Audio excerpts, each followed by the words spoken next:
Now, as you guys can see from the title of the video, we're going to be talking a little bit about Naughty Dog and basically the situation that's going on with the development struggles of The Last of Us Factions game, right?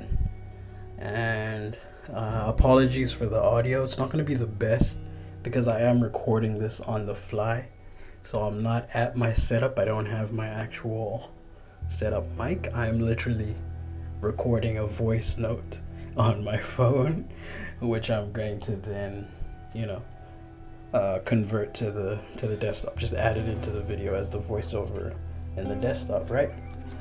But the reason why I just wanted to do this video on the fly, it's gonna be very raw, just my honest thoughts, my honest impressions, no scripting, it's nothing planned ahead. It literally just came to my mind because again, I was thinking of like videos to do and stuff like that, and I was gonna do an eventual video to discuss this issue later down the line, but I figured, you know what, rather than go through the whole process of scripting everything and doing like a whole thought out video, I might as well just give you guys my raw impressions, raw thoughts, raw take on what's going on with the Last of Us multiplayer game, as Naughty Dog announced that it was delayed via their statement that they released slightly sometime after the PlayStation Showcase. I think it was maybe 2-3 days later after the PlayStation Showcase. That's when they released that. And again, we expected it to happen, but we didn't kind of know the deeper details and what was going on behind the scenes, right? Which was eventually revealed by an article by Jason Schreier. And so that's where now we ended up hearing of the whole conflict in the direction of development, Bungie having a say in the fact that the game probably didn't have enough live service elements to be lasting. And again, that goes because we'll go back to the start of it, and the reason why people are confused why Bungie would have a say in this is kind of because when PlayStation purchased Bungie, they didn't purchase them with the intention of turning their games into like PlayStation exclusives or anything like that. It was more so to have them, as part of the team to be able to develop their live service games, and the whole direction that PlayStation wanted to go with developing some live service multiplayer games for their platforms. And so, of course, people were a bit confused that, like, okay, why does Bungie have a say? Why is Bungie even involved? It's a Naughty Dog game. But I imagine, given Bungie's experience with Destiny 2, they would have been the ones to sign off on, the viability of a live service factions game. And so, yeah, and they deemed that it probably didn't have enough elements for it to last, and so either Naughty Dog is going to go back to the drawing board or they're going to scrap it. So that's where, that's from what we read from Jason Schreier's article. That's as far as we know so far, because resources have been removed from the actual game so that Naughty Dog can still focus on their other IP, which would be the new IP that they're doing, unnamed, as well as The Last of Us Part 3. So again, this came a little bit of a shock because people did expect a sort of delay, but a shock in terms of like the news that came out, right? Where we thought maybe we would have heard something at the 10-year anniversary of The Last of Us, maybe during Summer Games Fest. But again, after all the hype that Neil Druckmann was talking about it last year, that it was going to be the multiplayer project, it was going to be a standalone, all of that. So I think, everyone got hyped and was like, okay, if we don't see anything at the showcase, 10-year anniversary, we'll see something. And then I think Jason Schreier's article was basically what forced Naughty Dog's hand with that statement that they released, right? Whereas I don't think Naughty Dog would have communicated. And even then, in the statement that they didn't really communicate like in a transparent way, right? They just basically communicated that the game wasn't ready, which is very true.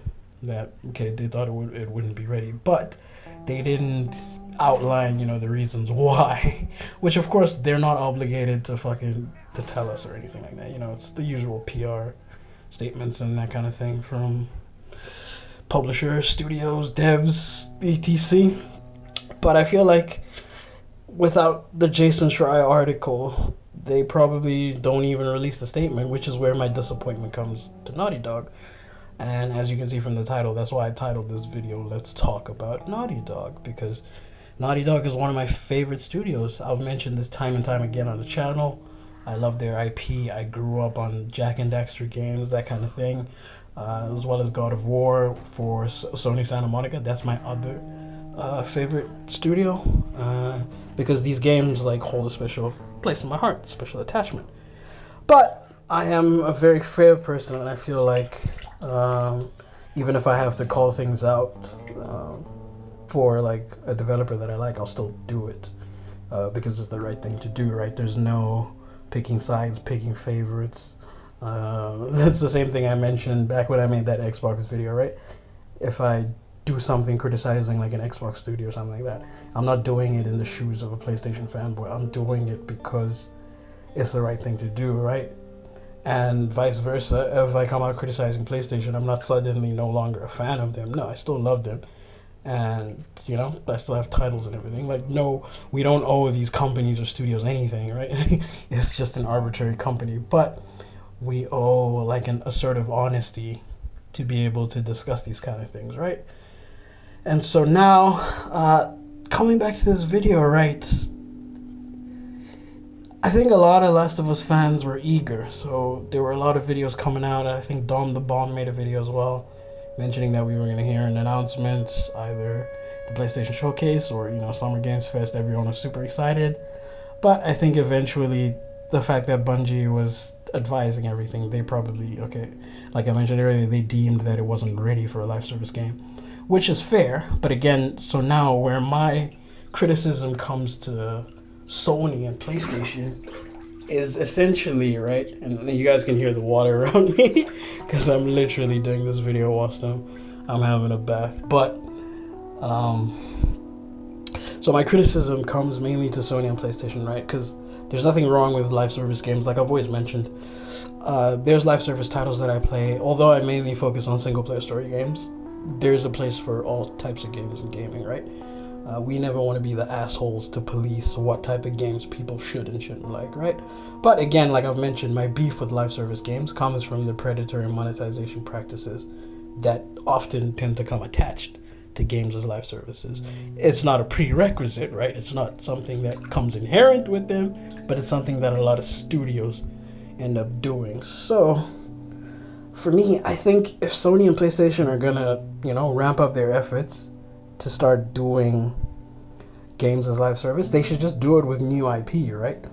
I don't see the point of why they would create this whole mess for themselves like we're seeing now with factions, where you just basically have, you know, a conflict of directions, a conflict of like what needs to be developed or what's deemed as good enough for live service, when they could have essentially just put a different studio on new game, a new live service, created a whole new IP and created that as, you know, to feed into the live service pipeline, rather than to mess with what Naughty Dog had already done with Factions, right? Because the original Factions game, again, it's always a fun multiplayer, and I feel like it's an underrated multiplayer, same as the Uncharted multiplayer. But like I've mentioned this before time and time again on the channel, with those multiplayers, they were always tagged on as just like add-ons, right? They were fun additions, like a dessert, like a little piece of cake, right, after you have your main course meal, which would be the story game. So I think Sony missed the boat here, because I feel like they could have just let Factions 2 drop as a new standalone game, and even if it didn't have the lasting power of, like, you know, a live service title that they wanted to make, that would still be fine, and fans would still fucking love the game, because fans still love the original Factions to this day. And the fact that there's so much drama over this shows you how good Factions was, right? Despite it just being an add-on. It wasn't even like, you know, a standalone game kind of thing. It was just an add-on like the Uncharted multiplayer. And so I really feel like Sony are missing the boat here, and I feel like we're probably going to see more drama come out with the Horizon multiplayer as well, because that's another title that they're trying to shoehorn into like a live service style game, right? And again, Bungie, this is what Bungie do with Destiny. they've been so fucking successful with Destiny. And again, I don't play Destiny, but I will always respect it as a franchise because they've been able to basically keep the game alive and kicking for so long. They've basically been able to do like what GTA Online has done, and what like a lot of live service games have done, be it Fortnite or whatever, to be able to just keep the thing going and reinventing, creating seasons, battle passes, and all sorts of shit. But I don't think games like, again, Factions needed that kind of thing. Because I feel like Factions could have done with just being like a diet version of the Division's kind of like multiplayer modes, or Ghost Recon Breakpoint's multiplayer modes, that kind of thing, right? Where it's just attached as a game mode within the game. I think the fans would have enjoyed that. They would have loved that. Playing just like a whole new bunch of maps, and then maybe you don't have to divert resources to constantly keep the game alive, right? Because now what's going to happen is that they're going to have to spread themselves to focus resources for a live service game rather than just focusing resources on their next IP, their next titles. So you create that little conflict or rift. So that's where, again, the blame for me mainly goes to Sony and PlayStation, like why they chose this path. But again, I'm not in these positions of power.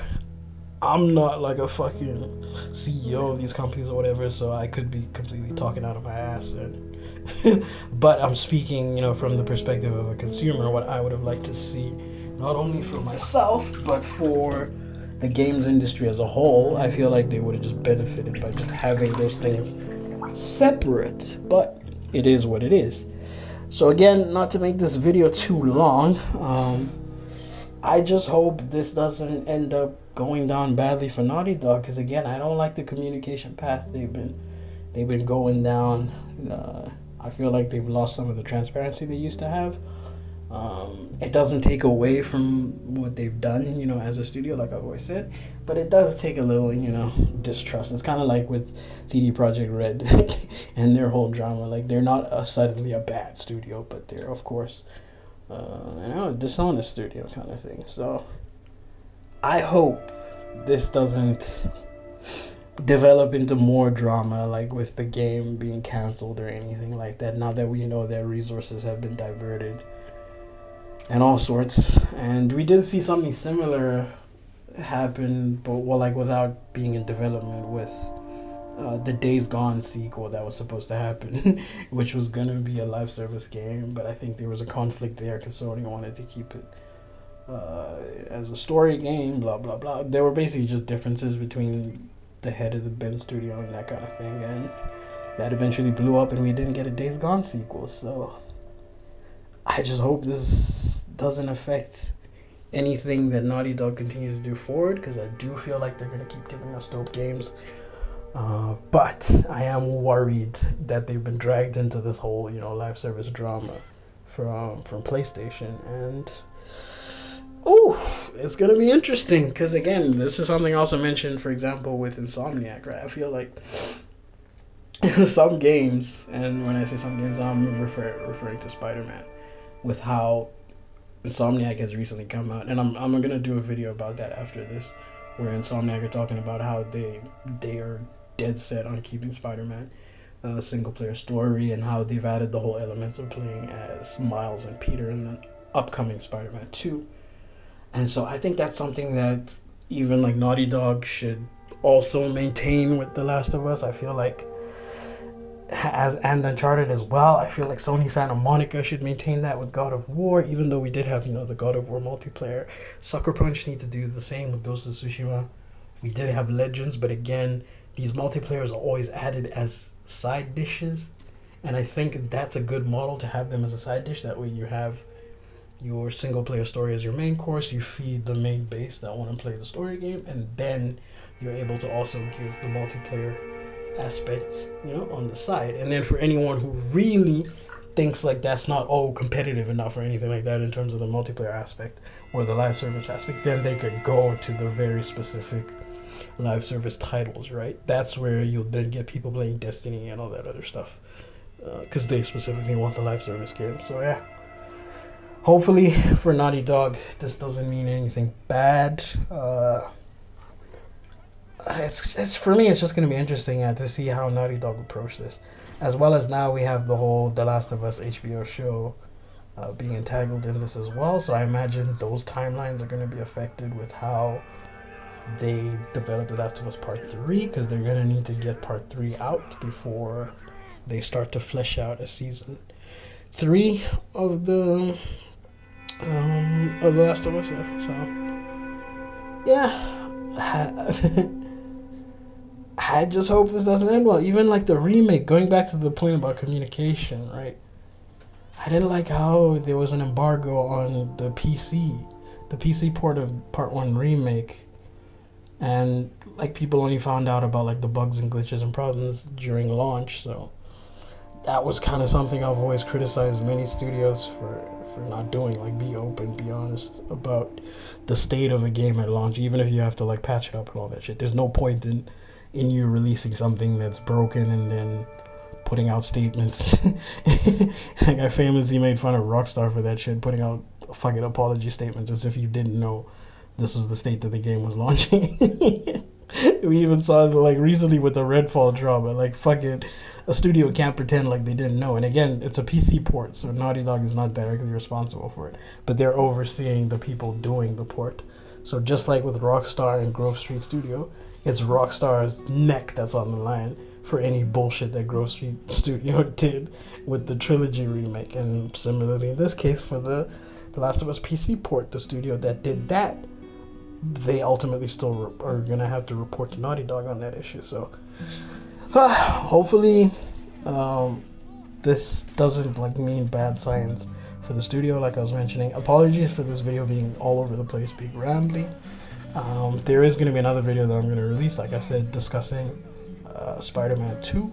That will be coming up after I release this video. But yeah, it's just lies on top of lies, deception on top of deception, silence on top of silence, right? And it kind of sucks, because transparency and communication is something I've always bigged up these studios for.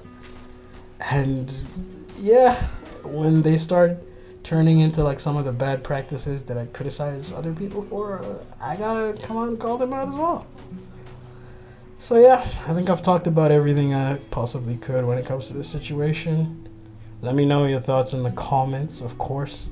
If you enjoyed this video, don't forget to subscribe to the channel.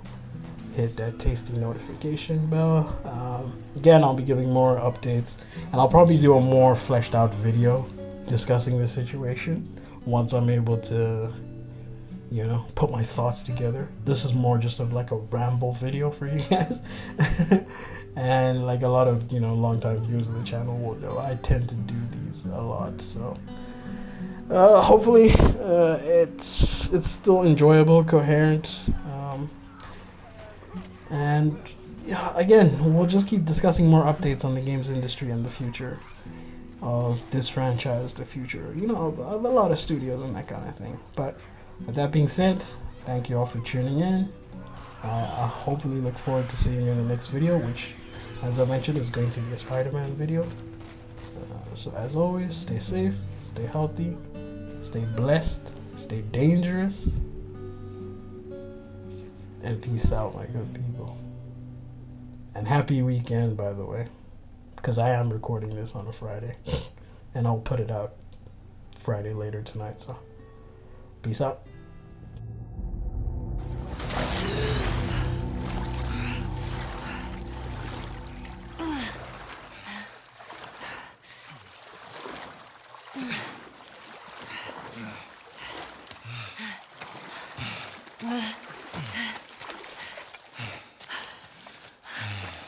You okay?